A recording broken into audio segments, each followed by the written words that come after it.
Okay, so I'm talking to one of Libby Gibson's friends, correct? Yes. Okay, what can you tell me about her situation? Okay, so what I have heard recently here was that a friend of mine thinks that he might have seen her at the Johnson Creek Fred Meyer's in the parking lot not that long ago.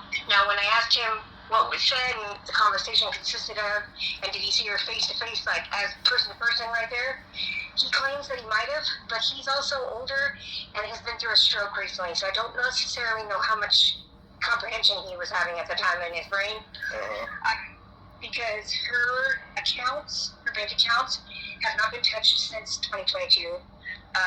And that's definitely not something that's normal. As well as when she left the apartment on Thanksgiving. How do you know her bank accounts haven't been touched? Oh, because it's her payee person. She was on disability, and so she has a payee that she was, a couple friends of ours actually have as a payee. And that person was telling us that that's what they think is very odd, is that they haven't been contacted or anything for any money for her since that day. Okay. And so we're thinking, well, obviously she has to have money to live on, so what the heck, doesn't make sense why she wouldn't be calling them. And so that was definitely an odd thing. But the fact that she's also just missing. Nobody's ever found anything of her. So, it's just weird. Like, no one's heard from her. Her brother was looking for her. Just last year, I seen him posting on one of her Facebook pages, and I, commented on one of his little posts on her page, and I told him, I said, if you need anything or I can help in any way, let me know, because I loved her very much. How long did you know her for? I have actually known Libby for almost 10 years. Really? How'd you meet her? We actually met because I was homeless in the southeast area for a little while, and we were staying in a tent nearby each other. Okay. Did you say you were with her the last time she was seen? Yeah, it was a group of us, and she was at a friend of ours' apartment we all had Thanksgiving dinner at. Do you know what day was that? It would have been, I don't remember the exact date. It was November, though, Thanksgiving of 2022. And it was evening, and right after dinner was all been done. How did all that go? How many people were there? Oh, gosh, probably 10 or 15. Okay. Yeah, it was kind of a larger gathering. But that's where this Casper person, now, I've never met him prior to that, and I've never seen him again until you showed me that little clip thing. And that's definitely the same guy I've seen her leaving with. Oh, so he was there? Yeah, he walked out the door with her. He's the last person to ever have been seen with her. And you said, and how did she leave? You said, how did all that happen? She asked me for a cigarette, and so I gave her a cigarette. And I thought she was just going to go out front of the apartment and go smoke outside with the guy. And that's what it seemed like, because her purse with her cell phone, which she never left behind anywhere, was sitting on the couch where she had been sitting. And so I figured, okay, she's going to go outside and talk to this guy for a couple minutes. Whatever, not thinking anything of it. And then I think it was probably about 20 minutes after she walked out the front door, we realized clearly she wasn't just smoking a cigarette, but her purse and cell phone were still in the apartment with all of us. And that's very not her style of any ever before this. Like, she would never leave that. Around what time did she leave? I think it was around 5:30. In the evening? Yeah, we had ate a late dinner. Around 4 o'clock, everybody had sat down with each other, did grace, and then ate dinner, and then she sat there for a few minutes after, and then that's when her and the guy left out the front door. This was on 122nd and Powell. Okay. Whose house were they at? A friend of ours, Vic and Tasha, was the couple. Okay. And her, so she left her purse and her phone, and she's never got it back. And then she left with Chance that night. And were they arguing or fighting when they were there? No, but she didn't look very comfortable, I would say. Like, she didn't really know him. You could kind of tell that they weren't like super friendly. Because she was just like, you could tell when she met somebody she was like newer with, because she was kind of hesitant with them. Was everybody there just eating, or were they drinking and doing drugs too? They were doing drugs, and drinking was going on as well with some of them. And what were the drugs that were going around? Just regular meth. Okay. That was her drug of choice as well, usually. Okay. But I know that she didn't know person, she just recently met him at the time. I think she said she met him the day prior at that same apartment. And so that's why I didn't think anything of her going outside at first.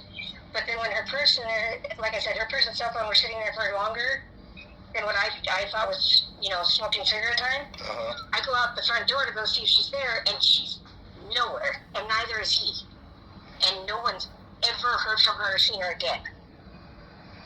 Wow. And I don't know what that would be, but I also know that... Did they leave on foot? Yes. Yeah, they were walking. Yeah, because I asked my friend Vic, who's the apartment belonged to, I said, did that guy have a car that he drove here, do you know? And he says, no, he doesn't have a car. So then, okay, well, then that means they're walking together somewhere, and that would mean that I would have thought, couldn't have gotten too far. So then another friend of ours takes off on his bike and tries to go up the street, up and down the road, and he said he couldn't spot him anywhere. And this is 122nd what? And Powell. Okay. Yeah, but at that time too, there was motorhomes, and all those types of things on the little side road areas where several people knew were living out of them. So I don't know if he had one of those per se that he might have taken her to. Every time I've seen him over 7 to 10 times on the trails in the past 2.5 years, and he's always like, sometimes he looks like really drugged out and like really dirty, and then sometimes he looks really clean and wearing nice clothes, and you wouldn't even be able to tell he's homeless. He he changes his look a lot. I had a friend of mine that told me about him because she had a run-in not that long ago with him, and she told me, she said, honey, he's a rapist. And I said, what do you mean by that? And she says, he tried to get me. And I asked her what that all entailed, and she said she was walking back to her camp over by the Johnson Creek area, and was walking up that stretch of the bike path, and he came out of the bushes at her and tried to grab her. Really? And it scared the crap out of her. Yeah. Do you know his real name? I don't know his real name. She just said the nickname Casper. Okay, and he goes by Chance now. Yeah, which I don't blame him. I would switch too, but there's several females I know out there that are kind of very leery of this Casper that they called him for the longest of time. And then my other friend in Louisiana, who's a man, he knows of this person too. Okay. And he thinks that that's who Libby got taken by as well. But he also calls him one of the 4 horsemen, which I don't know what that is. Okay. But I know that it can't be anything good, probably. Yeah. Well, I really, is there anything else you'd like to say about her? I think you gave me the key information I needed about her last being seen and who she left with. Yeah, and she's also, I will tell you this, she's mentally disabled. Okay, normally she's stuck at the mentality of a maturity level of like a 13-year-old. That's just how Libby always was. So it's easy to take advantage of her mentally? Yes, and especially if she was on drugs, it was easier. And unfortunately, I think that guy is just one of those who's a predator, and it's just, she was an easy target, I think is what that was entirely. Unfortunately. I mean, I loved her to death, and I don't wish that on her, but, I mean, it's been 3 years. I don't know where she could have been. You know what I mean? Yeah. Well, I really appreciate you telling me this stuff, and thank you so much, and I'm going to end the tape right now. Okay, well, I have one more thing that I wanted to let you know. Okay, I'll leave it going. Okay, because you were talking to some people that were camped out by that Foster Bird Sanctuary Park thing over there? Yep. Okay, and you had mentioned that there were some girls that you said were found by the police, right? In that same park? There's rumors of that.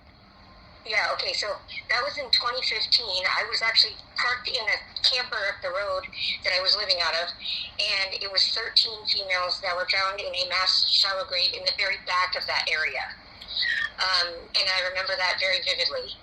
And they never said anything about this because they were homeless females, of course, and I don't think that they're quite done investigating whatever they were going to do with that, but there was no report on it really or of any kind, you know what I mean? What year was this? 2015, and it was the middle of the summer. At that bird sanctuary? Yes. On 122nd? Yeah, is that what it is right there by the Foster You Pull It? Yeah, the Foster You Pull It. Yeah, right. I think that's 122nd. Yep, and it's right next to where the bike path crosses Foster right there. Yep. Yeah. Did you know any of the females? I knew one, and I don't know how she was killed. What was her name? But as far as I know, her name was Trisha. She was a 24-year-old Russian girl, and she had an addiction to heroin at the time. And she told me she was working on 82nd a couple times, and I told her, you know, you'd be better if you had just got some help and got off of that kind of thing, because that's not somewhere you want to be working. I told her. And I just met her that day. I hung out with her all day. 2 days later, she was found with those other ones. So I don't know who got her or how that all went on after that, but like somebody killed her. Yeah, and she was such a sweetheart and so young. I appreciate you so much. I'm going to end this right now. I'm going to make sure this goes somewhere because this is information people haven't heard. Yeah, no, and I appreciate that. And I don't have a problem with the fact my name is Rebecca, and I met you, like I said, with the whole flyer that you were doing with Joanna and them, and I prayed every day that you find out that information, and you did, and I was so grateful to you. And I want to also say thank you for telling us about Travis, because he was a dear friend of mine as well. If it wasn't for your video, I would have never known. Oh, you're welcome. Yeah. Rest in peace, Travis Chisholm. Yeah, he was such just a major, major sweetheart. I loved him. And I just couldn't believe he was gone. I was just like, oh. But if it wasn't for your channel, I would never have known that. Wow. Yeah, so I was grateful. I was like, oh, thank God. Okay, hold on 1 second. All right, thank you, everybody, for listening to this, and hopefully we get justice for Libby Gibson.